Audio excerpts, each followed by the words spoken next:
నా ఎస్సీ, నా ఎస్టీ, నా బీసీ, నా మైనారిటీ చాలా ప్రధానంగా ఆయన ప్రస్తావిస్తూ ఉంటారు. ట్వీట్లో కూడా మర్చిపోకుండా ఆ విషయాన్ని ఆయన ప్రస్తావించారు. కాబట్టి ప్రతి ఒక్కరూ కూడా ఓటు హక్కు వినియోగించుకోవాల్సినటువంటి అవసరం ఉంది. ఇప్పుడే లోపలికి వెళ్లారు, పోలింగ్ కేంద్రంలోకి ఓటు హక్కు వినియోగించుకోబోతున్నారు ముఖ్యమంత్రి వైఎస్ జగన్, అలాగే వారి సతీమణి భారతి గారు ఓటు హక్కు వినియోగించుకోబోతున్నారు.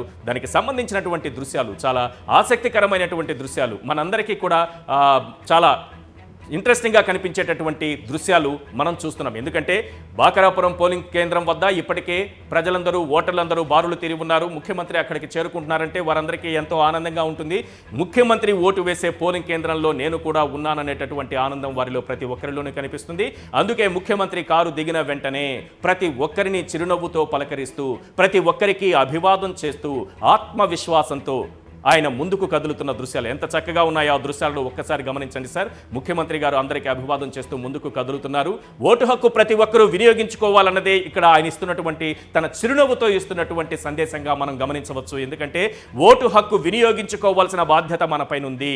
ప్రతి ఇల్లు సంక్షేమంతో సుభిక్షంగా ఉండాలన్నా, ఈ రాష్ట్రం దశ దిశ అభివృద్ధితో మారిపోవాలన్నా, సంక్షేమానికి ఈ రాష్ట్రాన్ని చిరునామాగా మార్చాలన్నా, డెవలప్మెంట్కి డెస్టినేషన్గా మార్చాలన్నా ఒక మంచి ప్రభుత్వం కావాలి, ఒక మంచి నాయకుడి కావాలి. అలాంటి నాయకుడిని ఎన్నుకునే బాధ్యత ప్రజాస్వామ్యంలో మనందరిది. ప్రతి ఒక్కరూ ఓటు హక్కు తప్పనిసరిగా వినియోగించుకోవాలి. రూరల్ ప్రాంతాలు, గ్రామీణ ప్రాంతాలు మనం చూస్తున్నాం. ఉదయం 7 గంటల లోపే 6:30 గంటలకే వచ్చి ఓటు వేసేందుకు క్యూలో నిలబడ్డారంటే వాళ్ళకి ఈ ప్రజాస్వామ్యం పైన, తాము ఎన్నుకునేటటువంటి ప్రభుత్వం పైన, తాము ఎన్నుకునేటటువంటి నాయకుడి పైన ఎంత గౌరవం ఉండాలి, ఎంత ఆలోచన విధానం ఉండాలి, ఎంత దృక్పథం ఉండాలి. అందుకే ఉదయాన్నే లక్షల సంఖ్యలో బారులు తిరుగుతున్నటువంటి ఓటర్లను మనం చూస్తూ ఉన్నాము. సాయంత్రం 6 గంటల వరకు పోలింగ్ ప్రక్రియ జరుగుతుంది. ఏ సమయంలోనైనా ఓటు హక్కు వినియోగించుకోవచ్చు. కానీ పోలింగ్ ప్రక్రియలో మొదటి ఓటు నాదే కావాలి, ఈ పోలింగ్ ప్రక్రియలో నేను ఎన్నుకునేటటువంటి నాయకుడికి మొదటి ఓటు నాదే కావాలి, ఈ పోలింగ్ ప్రక్రియలో నేను ఎన్నుకునేటటువంటి పార్టీకి సంబంధించినటువంటి మొదటి ఓటు నాదే కావాలనేటటువంటి ఉత్సాహం ప్రతి ఒక్కరిలోనూ చాలా స్పష్టంగా కనిపిస్తోంది. అందుకే ఓటర్లందరూ కూడా పోలింగ్ కేంద్రాలకు పోటెత్తినటువంటి దృశ్యాలు స్పష్టంగా కనిపిస్తున్నాయి. అదే సమయంలో మరో ముఖ్యమైన విషయాన్ని కూడా నేను ప్రస్తావించాలనుకుంటున్నాను. అందులో ప్రధానమైనది కడప, కర్నూలు, కుప్పం ఇలాంటి చాలా ప్రాంతాలలో వాతావరణం సహకరిస్తోంది, వరుణదేవుడు సహకరిస్తున్నాడు. ఆకాశం మేఘావృతమై ఉంది. మండు టెండల్లో ఆకాశం మేఘావృతం కావడం అన్నది శుభ పరిణామం, శుభ సంకేతం, గొప్ప ఇండికేషన్ మనకు కనిపిస్తోంది. రానున్నటువంటి భవిష్యత్తుకు సంబంధించినటువంటి ఇండికేషన్గా దీన్ని మనం తీసుకోవచ్చు, ఒక శుభ పరిణామంగా మనం తీసుకోవచ్చు, ఒక శుభ సంకేతంగా మనం భావించవచ్చు. ప్రతి ఒక్కరూ కూడా ఓటు హక్కును వినియోగించుకోండి. వాతావరణం సహకరిస్తోంది, వరుణదేవుడు మరీ ముఖ్యంగా సహకరిస్తున్నటువంటి శుభ తరుణం ఇది. ఈ తరుణంలో ఎవరు కూడా ఆలస్యం చేయవద్దు, అలసత్వం చేయవద్దు.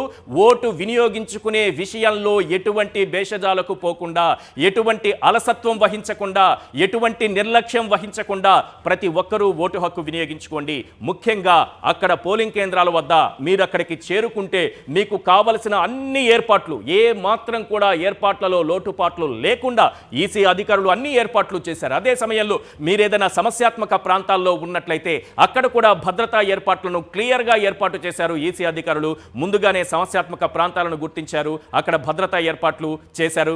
ముఖ్యంగా మనం ఇప్పుడు చూస్తున్నాం పులివెందుల బాకరాపురం నుంచి ముఖ్యమంత్రి వైఎస్ జగన్ ఓటు హక్కు వినియోగించుకున్నటువంటి దృశ్యాన్ని చూస్తున్నాం. రాష్ట్ర ముఖ్యమంత్రి తన ఓటు హక్కును వినియోగించుకుంటున్న దృశ్యాలను మనం చూస్తున్నాం సాక్షి స్క్రీన్ పైన. అలాగే ఆయన కుటుంబ సమేతంగా వచ్చారు. భారతి గారు కూడా మరి కాసేపట్లోనే ఓటు హక్కు వినియోగించుకోబోతున్నారు. ఇక్కడ ప్రధానమైన అంశం ప్రతి ఒక్కరూ కూడా ముఖ్యమంత్రి మన పోలింగ్ కేంద్రానికి వచ్చి ఇక్కడే ఓటు హక్కు వినియోగించుకోవడం వారిలో ఎంతో ఆనందాన్ని నింపుతోంది. ముఖ్యమంత్రిని చూశామన్న ఉత్సాహం కూడా ఓటర్లలో కనిపిస్తోంది. ముఖ్యంగా ముఖ్యమంత్రి అక్కడికి పోలింగ్ కేంద్రానికి చేరుకున్న సందర్భంలో ఎంతో ఉత్సాహంగా కనిపించారు, ఎంతో ఆహ్లాదంగా కనిపించారు, చిరునవ్వుతో కనిపించారు, ఆత్మవిశ్వాసంతో కనిపించారు. ప్రతి ఒక్కరికి ఎప్పుడూ చేసేలా అభివాదం చేస్తూ పోలింగ్ కేంద్రంలోకి వెళ్లారు. తన ఓటు హక్కును కూడా ఆయన వినియోగించుకున్నారు. సరిగ్గా 7:35 ఆయన పోలింగ్ కేంద్రం వద్దకు చేరుకున్నారు. 7:35 ప్రాంతంలో ఓటు హక్కును వినియోగించుకున్నారు. సరిగ్గా 7:41 మనం కొద్దిసేపటి క్రితం చూసిన దృశ్యాలు, భారతి గారికి సంబంధించిన దృశ్యాలు. వారు కూడా ఓటు హక్కును వినియోగించుకుంటున్నారు. ముఖ్యమంత్రి దంపతులు అక్కడికి చేరుకుని ఓటు హక్కును వినియోగించుకునేటటువంటి గొప్ప దృశ్యాలను మనం చూస్తున్నాం. అలాగే రాష్ట్ర వ్యాప్తంగా ప్రజలందరూ కూడా ఓటు హక్కు వినియోగించుకోవాల్సినటువంటి బాధ్యత ఉంది. ముఖ్యంగా సెలబ్రిటీలను మనం చూసాం. వారు ఇచ్చేటటువంటి వాళ్ళొక బ్రాండ్ అంబాసిడర్లుగా మనం భావిస్తూ ఉంటాం కొన్ని సందర్భాలకు సంబంధించి. అంతేకాదు సార్, ఆ స్థాయి వ్యక్తులే కాదు, నడవలేని వయసులో ఉండి, వికలాంగులై ఉండి, వృద్ధులై ఉండి, కాళ్ళీడ్చుకుంటూ వస్తున్న వాళ్లే మనకు బ్రాండ్ అంబాసిడర్లు ఈరోజు ఓటు హక్కు వినియోగించుకునే విషయంలో. ఆ అవ్వాతాతలను చూసి మనం నేర్చుకోవాల్సినటువంటి అవసరం ఉంది. ఆ అక్క చెల్లెమ్మలను చూసి మనం నేర్చుకోవాల్సిన అవసరం ఉంది. అక్క చెల్లెమ్మలైతే ఉదయం 6:30 గంటలకే భారీ స్థాయిలో ఇక్కడ పోలింగ్ ప్రక్రియలో పాల్గొనేందుకు లైన్లలో నిలబడ్డారు. మహిళలందరూ కూడా నిలబడ్డారు. మహిళలనే వాళ్లే ఇప్పుడు ఓటర్లలో చైతన్యం తీసుకొస్తున్నారు. వాళ్లలోనే అత్యధికంగా చైతన్యం కనిపిస్తుంది. మహిళా చైతన్యం ఆంధ్రప్రదేశ్లో ఎక్కువగా కనిపిస్తోంది. భారతి గారు అక్కడ మనకు కనిపిస్తున్నారు. భారతి గారితో కలిసి కొంతమంది ఓటర్లు ఫోటోలు దిగుతున్నటువంటి దృశ్యాలు కూడా మనం చూస్తున్నాం. పోలింగ్ కేంద్రంలోకి వారు ప్రవేశిస్తున్నారు. ఓటు హక్కు వినియోగించుకోబోతున్నారు. దానికి సంబంధించినటువంటి దృశ్యాలు ఇవి. ముఖ్యమంత్రి వైఎస్ జగన్ ఓటు హక్కు వినియోగించుకున్నారు. అలాగే దానికి సంబంధించినటువంటి దృశ్యాలను కూడా చూపుతున్నారు. ఇంక ఉన్నటువంటి వేలును ఆయన చూపుతున్నారు. ప్రతి ఒక్కరూ కూడా ఓటు హక్కు వినియోగించుకోవాలని పిలుపునిస్తున్నారు.